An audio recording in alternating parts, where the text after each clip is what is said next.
Hello Libra, Sun, Moon, Rising, and Venus signs. Kamusta kayo? Sana po ay nasa mabuti kayong kalagayan. Welcome back po sa Star Tarot. At kung bago kayo rito, welcome din kayo. Thank you for your support. I truly appreciate it. God bless you all. Thank you. So, by the way, I would like to say hi muna and shout out sa ating beloved channel member na si @nel0929. Maraming salamat po for your support sa channel. So, we have Three of Swords, we have Ten of Wands, and we have the Queen of Swords. Ayan. So, kailangan nyo lang na magpakatotoo dito, no? Queen of Swords is about honesty. You know, mag-express kayo ng sarili mo. Matuto kayong ipahayag, sabihin yung gano'n, kung ano yung totoong nararamdaman ninyo. Totoong nilalaman ng isip mo, no ba? Yung gano'n. So, you really need to be honest with yourself. Isa siguro ito sa magiging daan, no? Yung maging authentic ka sa sarili mo. Hindi mo lang pretensions, walang pagkukunwari, no? Yung kung ano lang yung totoo, no? Yun ang dapat na sabihin, yun ang dapat na gawin, diba?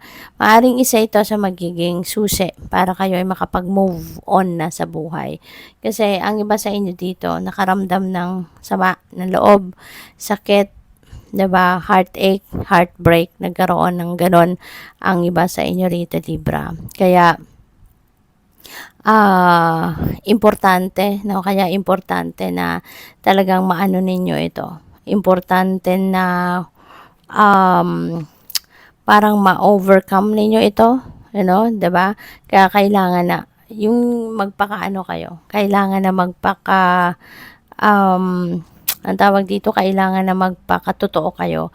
Kasi kung sarili ninyo hindi ninyo natatanggap pa, 'di ba? Or hindi ninyo ino-honor yung naramdaman ninyong sakit, yung naramdaman ninyong manloloko, pagtatraidor sa inyo na kung sino man, 'di ba? So, mahihirapan kayong mag-move on. So, kailangang maging honest kayo sa sarili ninyo. Kung nasasaktan kayo, 'di ba? Kung ano man ang nararamdaman ninyo, i-ano ninyo 'yan, i-embrace ninyo, honor your feelings. Kumbaga, isa 'yan sa makakatulong sa inyong maging malaya ka ng mapalaya mo yung sarili mo from that sakit, no, ng kalooban, para tuluyan na kayong mag-move on sa buhay. Kasi dito, no, ngayon, ito parang boiling, no, yung dugo sa loob ng puso. So, baka ang iba sa inyo dito, Libra, nakaraan na to, 'di ba? This happened in the past, no? Kung sino man nakapanakit ang inyong damdamin, nakaraan na 'yan, tapos na 'yan. Pero ngayon, tingnan mo, parang kumukulo na naman yung dugo nyo. So, siguro na-remind na naman kayo. No? Na-remind na naman kayo na kung ano nangyari dito, paano kayo sinaktan, or whatsoever, no? Kaya ngayon, parang bumabalik-balik na naman sa isip ninyo. So, nahihirapan kayong mag-move on sa buhay. Nahihirapan kayong mag-move forward dito. Yun ang napipick up ko. Pero, meron tayong 10 of Wands. So, siguro, may katagalan na nga itong nangyari. Pero, baka nga, hindi talaga kayo, yung parang siguro for the longest time, dinideny ninyo sa sarili ninyo na nasaktan kayo, na ginawan kayo ng hindi maganda ng mahal ninyo sa buhay, or kung kaibigan, or kung sino man itong nagdulot ng heartache sa'yo. So, in a way, parang hindi ninyo natatanggap pa talaga yung sitwasyon. Pero ngayon, na maaring lumipas na din ng maraming panahon, at sana yung parang pinapaano ninyo, yung parang dinededman nyo na lang kung ano yung samaan ng loob. Pero totally hindi pa ninyo natatanggap, diba? Dinededman nyo lang, parang ini-ignore nyo lang. Kaya ito, pabalik-balik siya. Na mabilis pa rin, parang very vulnerable pa rin kayo sa naging sitwasyon ninyo. At mabilis kayong masaktan uli, no? Yung parang bumabalik, nare-refresh kumbaga sa buhay ninyo yung sama ng loob, yung sakit. Pero maaring merong pangyayari rito, may incident siguro dito lately na talagang siguro kumukulo na naman ang dugo ninyo at naiisip ninyo siguro na tama na to. Hanggang dito na lang ito, 'di ba? Kasi ayaw mo na din, no, na konting kibot nasasaktan kayo. Ayaw nyo naman din na maalala pa ayaw nyo naman din na balikan pa, no? Yung sama ng loob na to, yung naging sitwasyon na ito. Kasi nahihirapan na din kayo eh.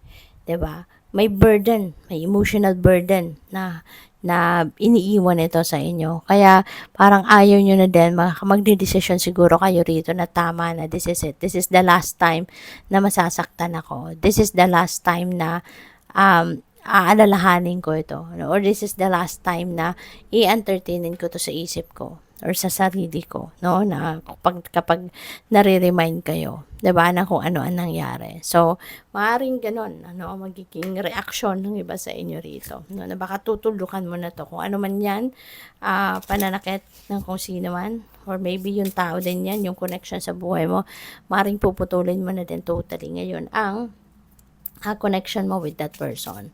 So, tignan natin kung ano pa ang ganap. Thank you for subscribing, no, to my channel. And if you haven't subscribed yet, subscribe na po kayo. And also, maraming salamat din sa mga hindi nag-skip ng ads. Thank you for your support. Pati na rin sa mga cross-watchers. Maraming salamat po. And please click the join button po sa baba ng video kung gusto po ninyong mag-member sa channel. Thank you. So, we have man, we have coffin, and we have number 6, we have clouds. Ayan, so man is, this could be you, no? Maaring ikaw ito naman, or po pwede rin na ito yung taong nakapanakit ng inyong damdamin. No? Baka siya yung nananakit ng inyong damdamin in the past. So, this could be someone that you're going to be dealing with around this time. This could be someone, depende no, sa inyong sitwasyon, pwedeng may relasyon ka dyan sa taong yan, or po pwedeng naging karelasyon mo yan, pwedeng ganon, or po pwede rin na sa ngayon magpapakaano ka, you're going to embody that masculine energy, no? So, pwedeng energy yan, hindi naman necessary na tao talaga yan that you're going to be dealing with. Pwede rin na yung masculine energy, yan ang i-embrace mo sa ngayon, no? So, good luck.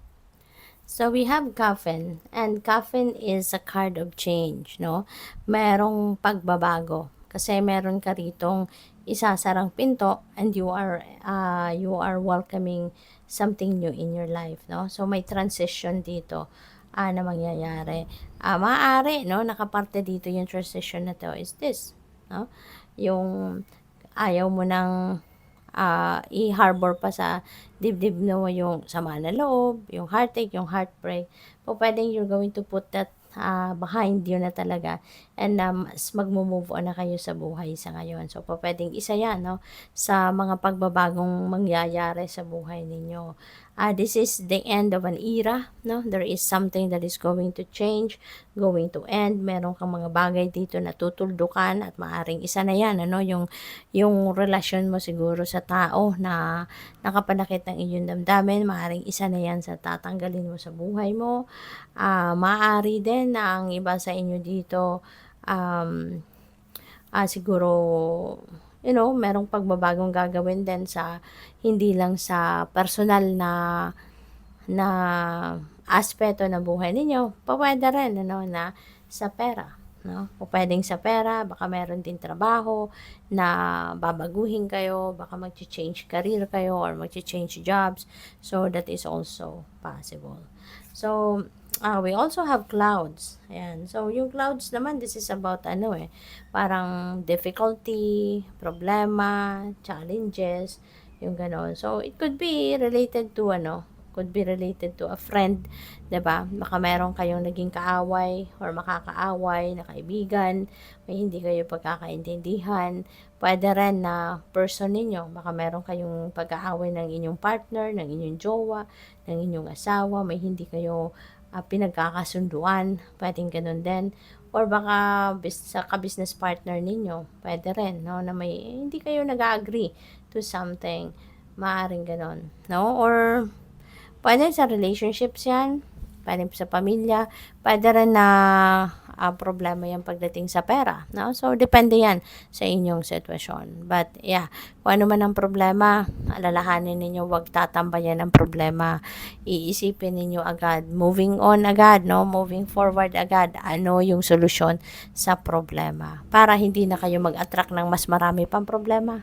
Okay, wag ninyong tambayan ang problema. Isipin agad, no, kung anong solusyon na magagawa ninyo. Good luck. Thank you for watching. Love and light. Namaste.